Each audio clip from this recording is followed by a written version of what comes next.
Well, now, Tian, look, a Montessori teacher, Yeah. what's that? So I was looking at your, Just be very perceptive. Why did I do that? I'll tell you why I did that.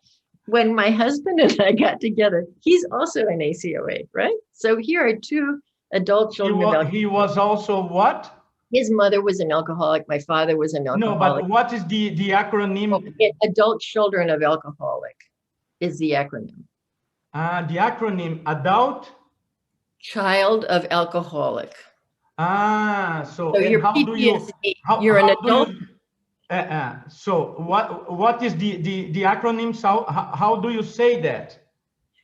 For Adult instance, child, I am an adult child of an alcoholic. I am an adult child of an alcoholic. Okay. Which means I am an adult, but I am still inside the child of an alcoholic. I grew up with an alcoholic, and that experience shaped me. And that experience made me feel different from other people. And that experience traumatized me. And that's why I write all these books. I want people to understand just because they made it to adulthood doesn't mean their inner kid made it to adulthood. And we have work to do on the inside so we don't pass down.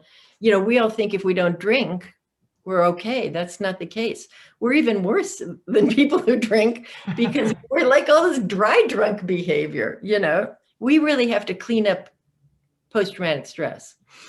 Yeah. Because we experience the pain days, months, years, decades later, triggered by our own families, right? I mean, if you're a soldier and you come back and you hear a car backfiring, you hit the ground, right? If you're a child of an alcoholic, you're fine as long as there's no challenge. But when you get married and you have children of your own, that those inner children in you get triggered.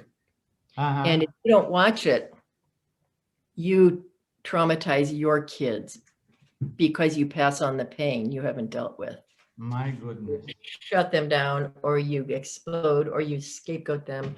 There are a lot of ways people do that to their children on the inside. So to their outside children, because they haven't dealt with their inside ones. Yeah, but what about the Montessori? Right. Okay, thank you.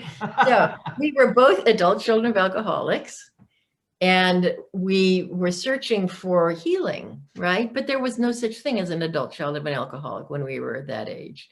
And there was no such thing as PTSD. There was no such thing as any such thing. Like we were supposed to be fine, but we weren't. There was not anything. You said another acronym. What was it? I said there's no such thing as anything like that. I think I didn't mean another acronym. Sorry. I just mean we didn't know about PTSD. There was no post-traumatic stress disorder. We didn't really understand it. We didn't know about it then. We thought we should be fine. So we had to surreptitiously get help, right? Surreptitiously, because we couldn't just say I'm a mess. And we weren't a mess. We just had numbness. We had trauma inside. So we found a Swami, and we spent 5 years in Swami. Yes, Swami. Eastern religion, Swami.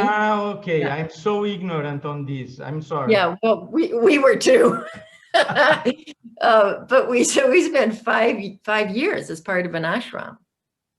And in fact, that was a beautiful thing to do in our 20s because we meditated, we did yoga, we really healed our mind and body. We really healed dramatically. And we brought our children into the world in that healing space.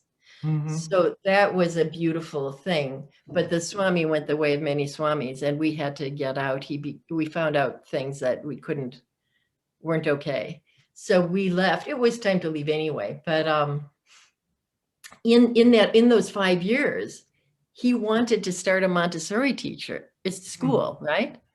And I'd always sort of liked Montessori. So, talk about I digress, right? I got a degree in Montessori. I got 2 degrees in Montessori. I'm very well trained Montessori teacher. I started a school. There are 3 schools now. And that's where it all came in. But it's not really what I wanted to. Once I discovered experiential therapy, I knew I had to be a therapist. Uh-huh.